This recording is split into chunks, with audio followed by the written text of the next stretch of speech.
Palabra de músico. En el derivario. Buenos días, ¿cómo estás, Aline? ¿Cómo anda todo? Hola, buen día, Luis. ¿Todo bien por acá? ¿Y vos? Muy bien, muy contentos de escuchar este disco, este nuevo material que grabaste con el ensamble Calo Chiriclo.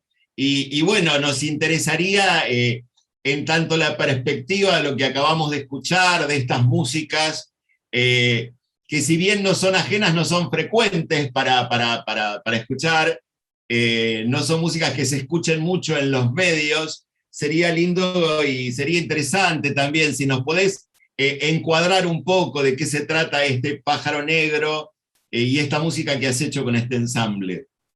Claro, Pájaro Negro es un disco que es fruto de una investigación, en realidad, que empezó en 2016 acá en Argentina.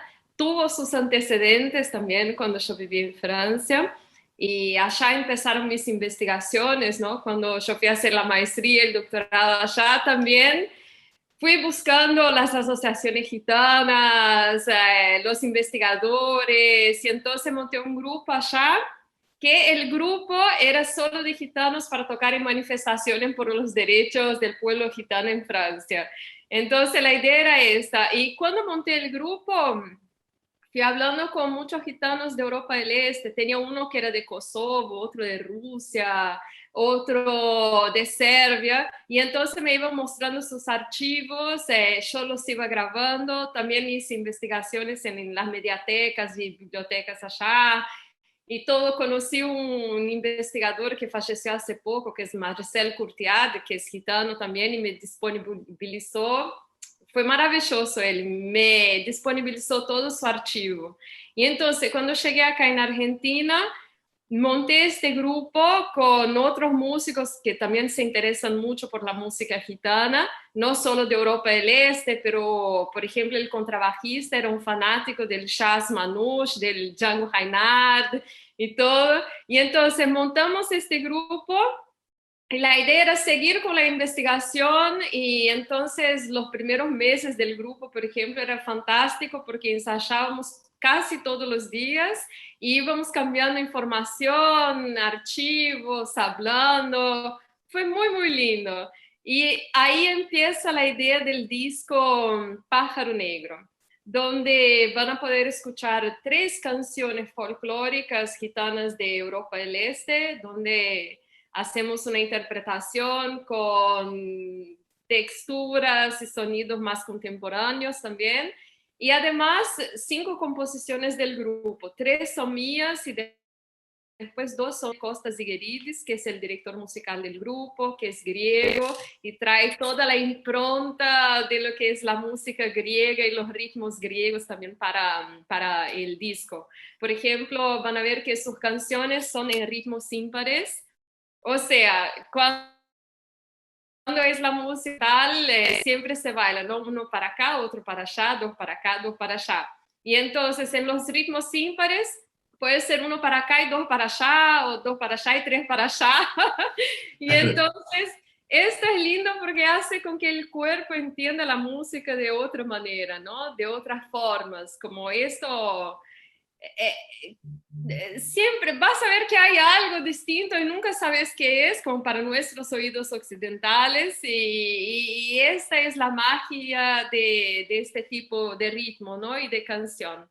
Entonces, todo esto está en el disco, y el disco es el fruto de todas estas investigaciones que no solo hice yo, pero también los otros músicos de Calo Chiricló. Sí, pero además de esto, convergen otras composiciones tuyas también en el disco, como la que acabamos de escuchar, ¿no?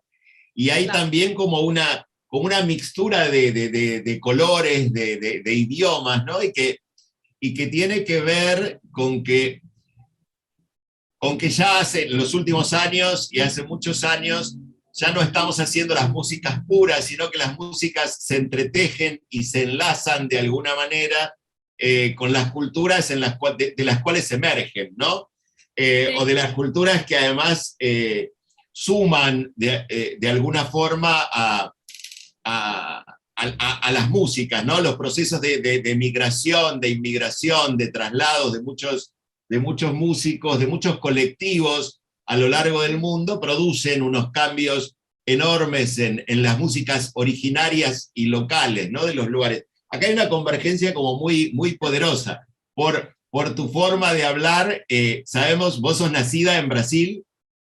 Sí, nací en Brasil, exacto, soy brasilera. Y estas confluencias que vos estás hablando tiene que ver con el hecho de que, por ejemplo, yo quería hacer canciones folclóricas como estas tres, pero no como hacían mis abuelos, por ejemplo, porque para mí el folclore es algo muy vivo, muy dinámico, muy flexible, también como todas las culturas, ¿no? Entonces, la idea era reversionarlas y traer a estas canciones nuestros mundos también, porque son canciones que están vivas y que se cantan también. Y además de eso, como estabas diciendo, de las mixturas, para mí la cultura gitana es una cultura muy antropofágica también, porque las familias van pasando, cambiando de países a países, y de un país agarra una palabra, del otro un ritmo, del otro una costumbre, y entonces así se va formando la cultura gitana. Por ejemplo, mi familia llegó en Brasil, es de Hungría, ¿no? Una parte de la familia es de Hungría, llegó en Brasil en fines del 19. Y entonces todo lo que yo comía en mi casa, que decíamos que era comida gitana, por ejemplo, no sé, se dice el charuto, que sería el sarmá, ¿no? El sarmá, la pogacha, el saviaco, kibanitsa y etcétera. Para mí todo era conocido como comida gitana y entonces era la comida de mi familia que solo se comía ahí. Pero después cuando fui a vivir en Francia y que conocí las culturas de Europa del Este y todo eso, que viajé y etcétera, vi que toda esta comida no es gitana. No sé, la pogacha es húngara, la kibanitsa se come en un montón de países, en Serbia, en Kosovo, en un montón de lados. O sea, el sarmá, por ejemplo, es de toda la cultura árabe, se come en un montón de países árabes, ¿no? Entonces, yo veo mucho esto en la cultura gitana, en lo que llamamos de culturas gitanas, estas mezclas. Y entonces estas mezclas yo intenté llevar a este mundo de Calo Chiricló, de Pájaro Negro, y intenté mezclar también con algunos ritmos latinoamericanos, por ejemplo, el forró. Intenté poner alguna cumbia, algo parecido con cumbia se podría decir también, pero todo se queda más o menos en el medio, ¿no? Y eso está bien. Pero es muy poderoso como esas músicas dialogan, yo creo que ancestralmente dialogan, porque calzan perfecto.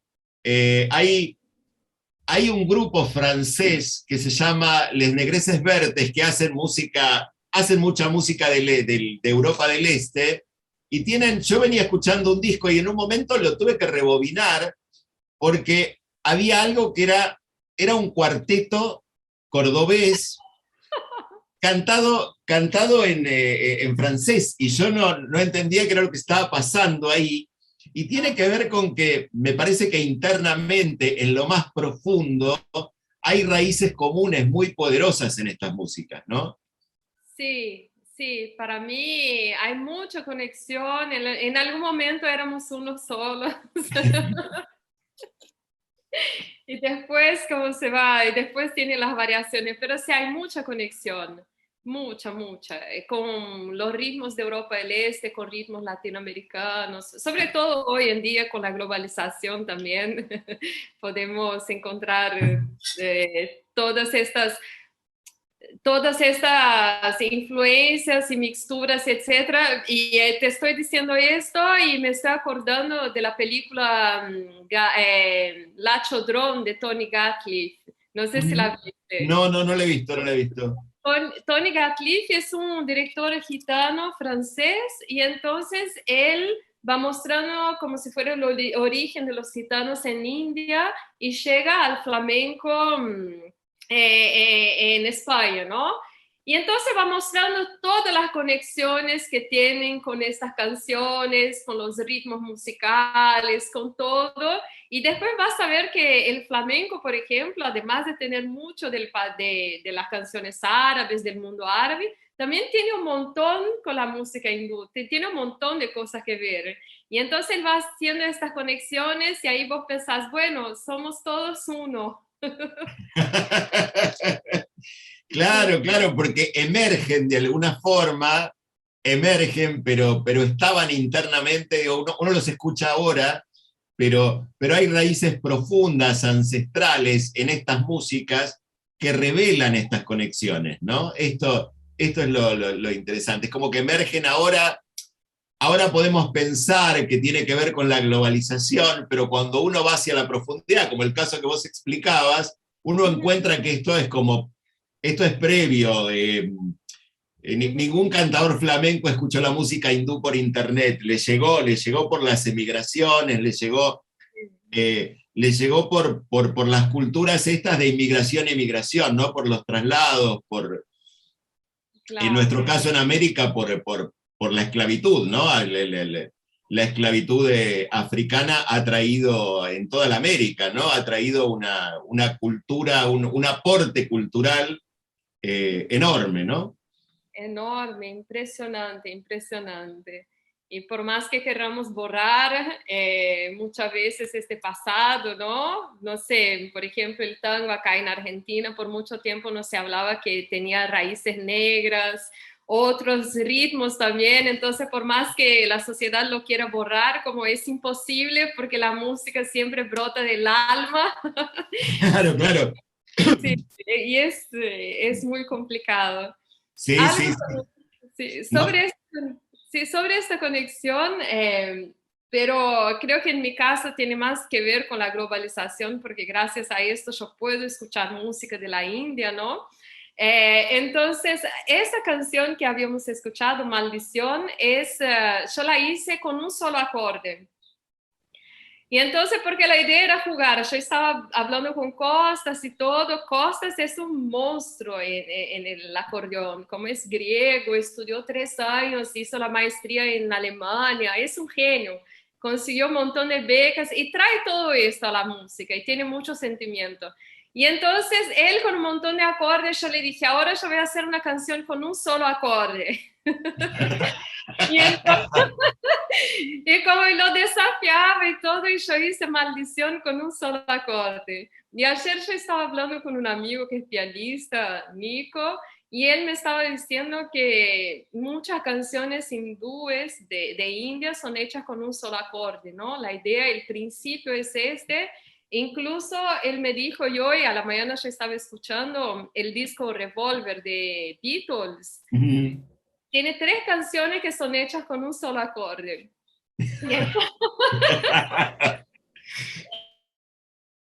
Y, y se quedan como con el bajo, ¿no? En un solo acorde y toda la canción. Yo, qué lindo, qué lindo. Y entonces como descubrir esta conexión que para mí fue por un acaso, ¿no? No que la busqué, pero igual creo que tiene un poco que ver con eso de escuchar mucho música hindú, me encanta y siempre escuché mucho. Y entonces encontrar esta conexión para mí fue hermoso.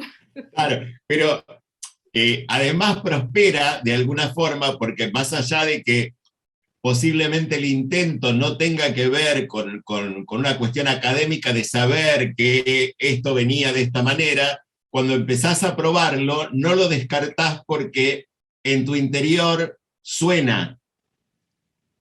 En tu interior esto suena y suena bien y suena familiar y suena amigable y está bien, ¿no? Porque ya lo tenés como internalizado de la escucha de las músicas hindúes, aunque no supieras que por ahí va el camino de la composición, cuando lo probás, lo sentís propio, ¿no? Claro, sí, sí, yo lo sentí, para mí fue muy fácil hacer esta canción, creo que la hice en un día más o menos, después fui mejorando un poquito, cambiando no sé, una palabra o otra, alguna cosa, pero en un día ya la tenía. Sí. Buenísimo. Hacemos un cortecito, Aline, y volvemos. Sí. Acabamos de escuchar Samu Daripen y seguimos conversando con Aline Miklos sobre este disco Pájaro Negro de su proyecto Calo Chiriclo. Y este tema es un tema muy poderoso, es un tema muy, podemos decir, muy, muy fuerte en lo que tiene que ver con la cultura gitana. Contanos un poco de qué se trata esto. Claro, Samudari Pen es una canción anónima que fue hecha por un prisionero, probablemente es una mujer, ¿no? Una mujer prisionera de Auschwitz. En Auschwitz tenía un campo, una parte que era el campo de gitanos, solo para gitanos, ¿no? Entonces ella estaba internada ahí. Ella ve un pájaro negro y pide al pájaro negro para que envíe un mensaje a su familia diciendo que está todo mal, que tiene hambre, frío, pero que va a volver a su casa, abrazar a sus hijos y volver a ser feliz con toda su familia. Entonces, nosotros elegimos el nombre del grupo en esta canción, Pájaro Negro, que es Calo Chiricló en español, y también el nombre del CD es Pájaro Negro también. El tema del Samudari Pen es holocausto, sería el holocausto romaní, el holocausto gitano, ¿no? Y se conmemora en agosto, justamente este mes, y el día específico es 2 de agosto, que fue cuando la policía de Hitler, la SS, entra en el campo de gitanos y extermina a más de 2.000 personas en una sola noche en las cámaras a gas. Entonces, se habla muy poco del holocausto gitano, hay pocas conmemoraciones, el Estado argentino, por ejemplo, hizo algunas, pero muy pocas y no se reconoce el holocausto gitano en Argentina, por ejemplo. Entonces, para mí es muy importante que recordamos esta historia como lo máximo posible para que esto no vuelva a pasar, ¿no? Entonces, por más que dicen como que la música gitana es alegre, para bailar, somos un pueblo alegre y etcétera.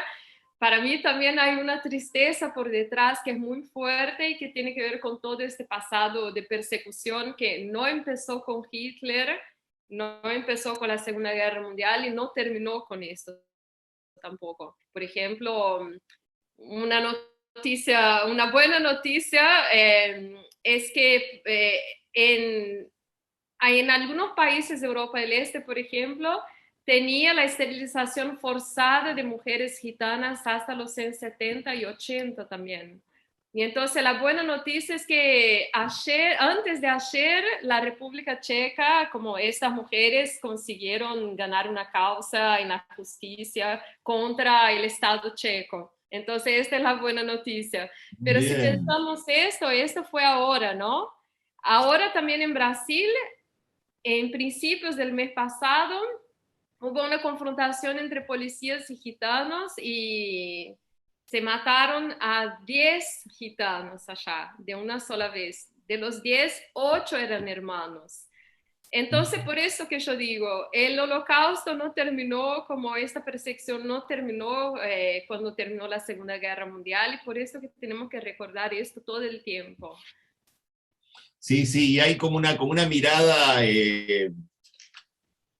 como una mirada medio despectiva hacia cierta cultura, hacia la cultura gitana, ¿no? Como una mirada, yo recuerdo alguna gente que he conocido a la comunidad húngara, ¿no? Que no le gustaba la vinculación con los gitanos, ¿no? Es como que era, no, yo no, decían, ¿no? Como una cosa de un retiro, hay como una mirada, bueno, evidentemente un enfrentamiento con 8 muertos da cuenta también de una mirada de algunos estados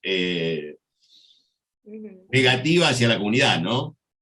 Claro, claro. Acá en Argentina, en el mapa de discriminación lanzado en 2013 con la actualización en 2014, la comunidad más rechazada es la comunidad gitana, que llega en algunos sectores de la población, llega a 70% de rechazo. Después vienen los judíos, los musulmanes y los transexuales. Entonces, es interesante pensar por qué es la comunidad más rechazada, siendo que nosotros somos menos de 1% de la población acá en Argentina. O sea, ¿de dónde viene todo este rechazo? No es por la experiencia, no es porque una persona tuvo una experiencia con un gitano, una mala experiencia y después empezó a hablar mal. Es porque este rechazo viene de un imaginario prejuicioso que ya llevamos adentro y que vamos transmitiendo de generación en generación, que los medios lo fomentan, la violencia institucional, el racismo estructural, y entonces la gente no para pensar que eso no tiene nada que ver, es más o menos esto. Y es importante parar y reflexionar. Por esto que cuando decidí trabajar con música gitana, yo pensé, no puede ser que yo haga solo música, lo que hacer solo música está perfecto también, me encanta. Pero si estoy trabajando con un grupo que es el más rechazado del país donde vivo, tengo que hacer una investigación, una historia y tengo que estar vinculado con esta historia también. No puede ser que solo haga fiestas, es básicamente esto. Sí, sí, sí, no podemos centrar la conversación sobre el disco y dejarla solo en las músicas, sino que esto también se inserta, porque tiene que ver con una forma de vida, tiene que ver con una mirada tuya también sobre el mundo y sobre la cultura, ¿no? Y sobre la discriminación de la comunidad gitana, tanto aquí como en otros lugares del mundo, ¿no? Que esto también ha producido digamos, uno no entiende si es causa a esta altura del partido y mirando los hechos, si es causa o es efecto, el tema de los traslados, ¿no? Del nomadismo, ¿no? Si el nomadismo es una decisión voluntaria o si el nomadismo tiene que ver con expulsiones, ¿no? A través de la historia. Digo, por eso es necesario profundamente desde este occidente tener más información, porque todo lo que se tiene de alguna manera son las herramientas que producen la discriminación, digamos, esa es la información, es información falsa, lo que hoy diríamos son fake news, lo que tenemos sobre la comunidad, y esto es lo que produce de alguna estos rechazos y estas discriminaciones tan profundas, ¿no? Sí, sí, sí, es difícil. Y lo que estabas hablando del nomadismo, para mí el nomadismo sí es un nomadismo forzado. Si vos ves, por ejemplo, las grandes migraciones de gitanos están junto con crisis o con situaciones de hambre, con situaciones de persecución. No es que tenemos ganas de cambiar de país, vamos, no sé para dónde, porque mi alma es libre.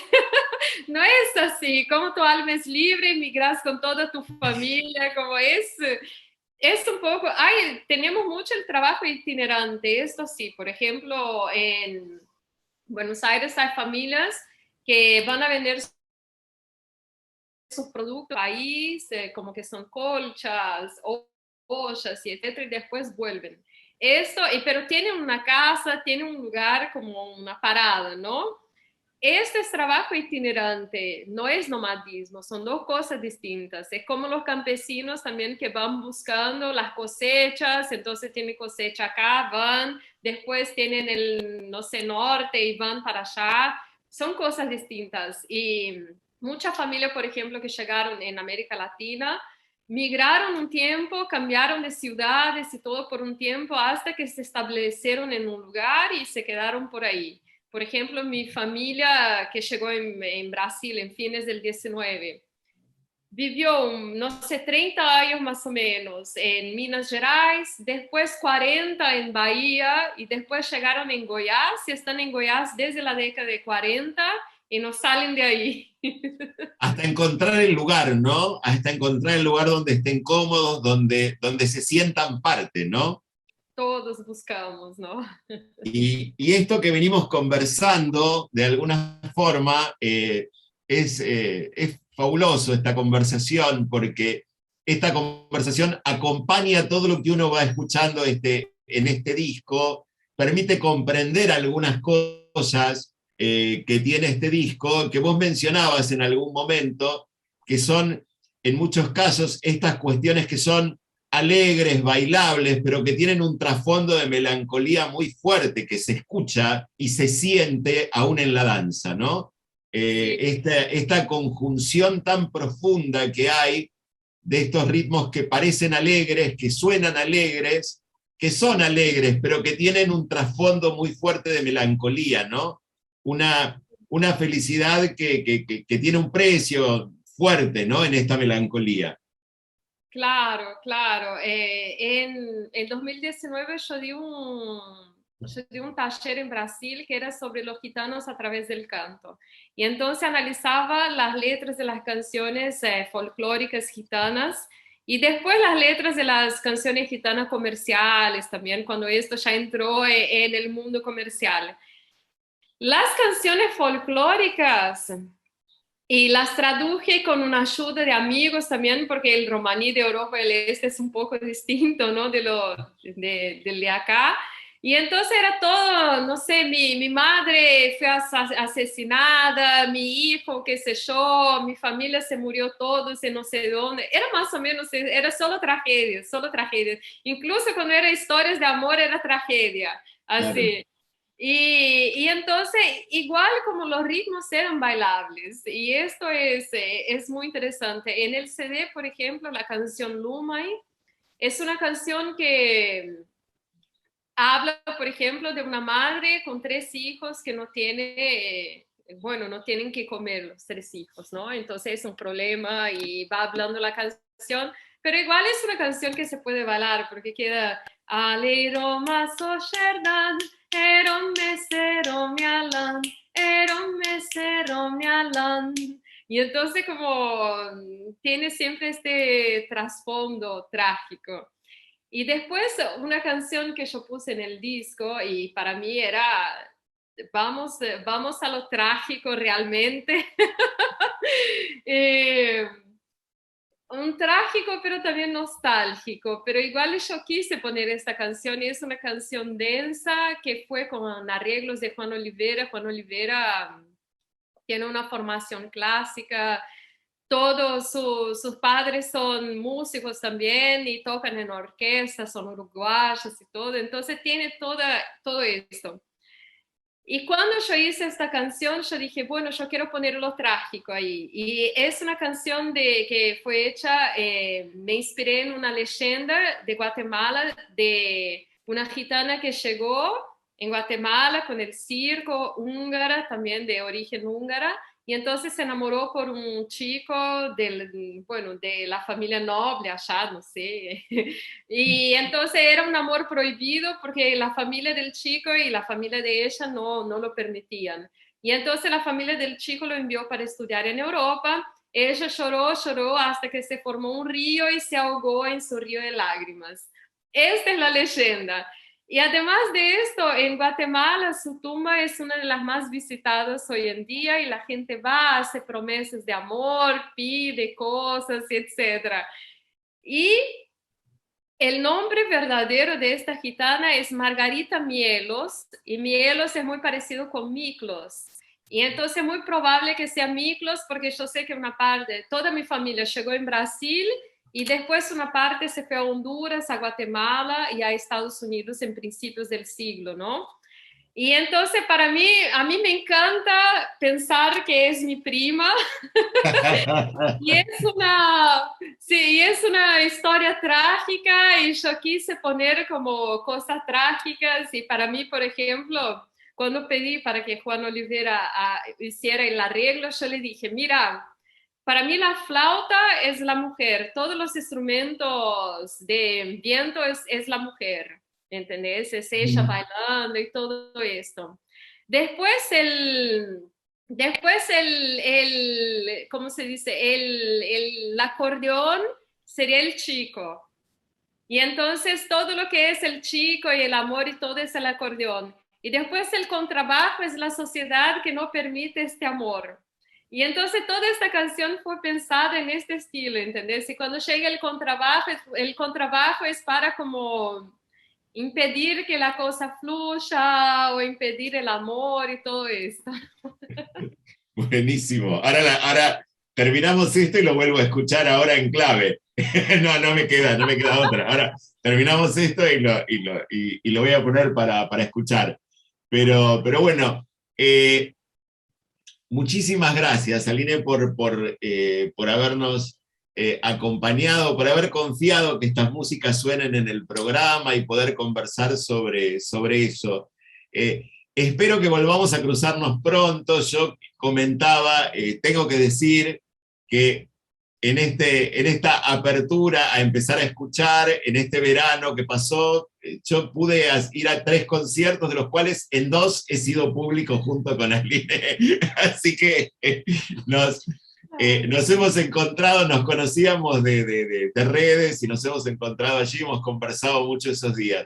Así que nada, espero volver a encontrar y seguir teniendo estas charlas de escucha, y también espero que prontamente este disco podamos verlo en vivo en algún momento. Por lo pronto nos pusimos a charlar de todo y no le comentamos a la gente, antes de cerrar, ¿cómo se escucha Pájaro Negro?